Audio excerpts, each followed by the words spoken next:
Alors dans cette partie, nous allons étudier les qualités de la marque. La marque tout d'abord doit être disponible. Cela signifie qu'elle ne doit pas être déposée à l'INPI, l'Institut national de la propriété industrielle. Cet institut va nous permettre, vous le verrez en droit, de déposer notre marque et de pouvoir la protéger. La marque doit être lisible, audible, euphonique.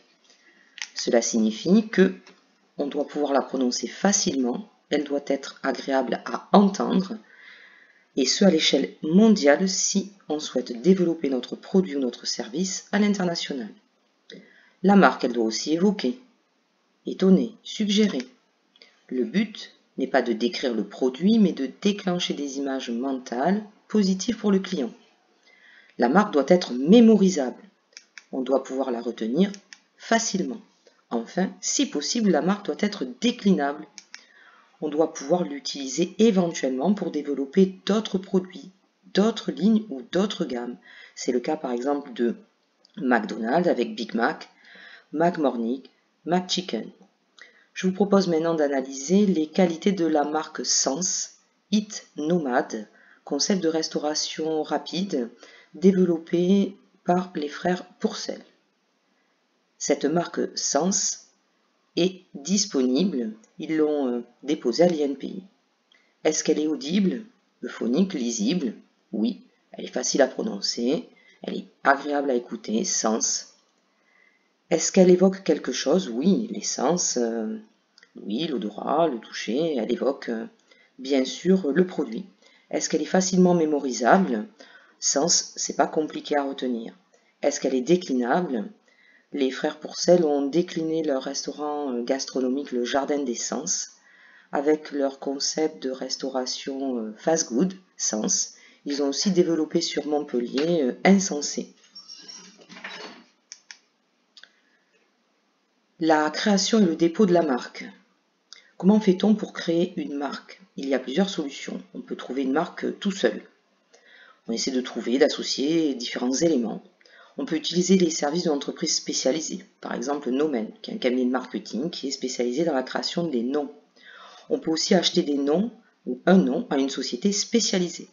Bien sûr, il faut s'assurer que le nom ne soit pas interdit par la loi. On ne peut pas déposer une marque déceptive qui va décevoir le consommateur, qui peut le tromper. Par exemple, Bio de Danone a été interdit. On pouvait supposer que les yaourts étaient bio, or ce n'était pas le cas, c'était déceptif. On n'a pas le droit de déposer une marque qui est contraire à la morale. On ne pourrait pas s'appeler Hôtel Cocaïne par exemple. Et bien sûr, il est aussi interdit de déposer un nom générique, l'hôtel de la gare. Alors on peut s'appeler l'hôtel de la gare, mais on ne peut pas se l'approprier. C'est pour cela que des bars, des restaurants de la gare ou des hôtels de la gare, nous allons en retrouver dans de nombreuses villes. Et avant de déposer une marque, il faudra faire une recherche d'antériorité. C'est l'INPI qui le fera. Et nous vous proposons ici le dépôt de la marque de Accor qu'ils avaient réalisé. Lorsqu'on parle d'entreprise, d'enseigne, de marque, on va se poser la question, est-ce que c'est une marque, une entreprise qui a de la notoriété? Est-ce que son image est bonne? Donc nous allons distinguer ces deux notions. En marketing, ces deux notions sont vraiment importantes. Au niveau de l'image, nous pouvons donner la définition suivante. L'image, elle correspond à la représentation mentale que se font les personnes de cette marque.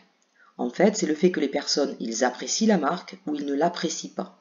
Par exemple, est-ce que, pour vous, McDonald's a une bonne image? Pour certains qui apprécient McDonald's, ils vont dire oui. Pour d'autres qui n'apprécient pas McDonald's, ils vont dire non. Au niveau de l'image, on appelle ça aussi la e-réputation. Donc vous pouvez noter que l'image est égale à la e-réputation sur Internet. On aurait pu parler de e-image, mais ce n'était pas forcément facile à prononcer, donc on a choisi e-réputation. E-réputation, E-réputation. On distingue le fait d'aimer ou de ne pas aimer la marque avec la notoriété. Dans le langage courant, on utilise ce terme. La notoriété, on dit cette personne, elle a de la notoriété, ça veut dire qu'elle est connue, on la connaît. C'est pareil pour la marque, la notoriété. Est-ce que McDonald's a de la notoriété? Oui, c'est une des enseignes les plus connues au monde. Pour la notoriété, on distinguera deux types de notoriété. Quand on va étudier la notoriété d'une entreprise, on pourra étudier sa notoriété spontanée.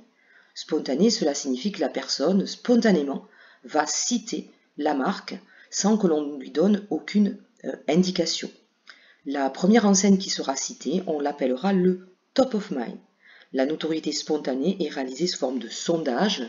On pose une question, c'est donc une étude quantitative. On posera comme question, citez les enseignes hôtelières que vous connaissez. Si la personne dit en premier Accor, Accor sera le top of mind. Si elle dit ensuite Hilton, Choice, Marriott, etc. On ne lui donnera aucun indice. C'est donc une question ouverte. Au niveau de la notoriété assistée, on va poser une question, mais cette fois, on lui donnera une liste. C'est donc une question fermée à choix multiples. On lui dira par exemple, parmi les enseignes suivantes, Accor, Choice, Marriott, Hilton, Louvre Hôtel, Jin Jiang, Home Inn, quelles sont les enseignes que vous connaissez? Attention, bien sûr, on rappelle, une entreprise peut avoir une très forte notoriété, McDonald's par exemple, mais pas forcément une bonne image. Cela nous amène à nous poser la question du capital marque. Qu'est-ce que le capital marque? Le capital marque, c'est le fait que l'entreprise, la marque, a créé un certain capital sympathie. Les clients apprécient cette marque. Quand cette marque sort un nouveau produit, ils ont envie de le tester. Ils l'apprécient. Ils ont créé un sentiment d'appartenance avec cette marque. Parmi une étude qui a été réalisée, on a fait tester un panel de consommateurs du Pepsi et du Coca-Cola. On a d'abord fait tester aux personnes le Coca et le Pepsi à l'aveugle. À l'aveugle, les personnes ont préféré à 51% le Pepsi. Bien sûr, les consommateurs n'avaient aucun indice. Et il n'était que 44% à préférer à l'aveugle le Coca-Cola. À ce même échantillon, on leur a donné un verre de Pepsi avec le logo Pepsi et un verre de Coca avec le logo Coca. Et là, les chiffres se sont inversés. 23% des personnes ont dit préférer le Pepsi et 65% des personnes ont dit préférer le Coca-Cola. On rappellera enfin que pour faire une étude de notoriété, le fait d'être connu, on fera une étude quantitative. Au niveau de l'image, on fera plutôt une étude qualitative. On vous laisse maintenant faire l'application 4. Quel est le capital marque de McDonald's auprès du segment qui est étudié? Et on vous retrouve pour une prochaine vidéo.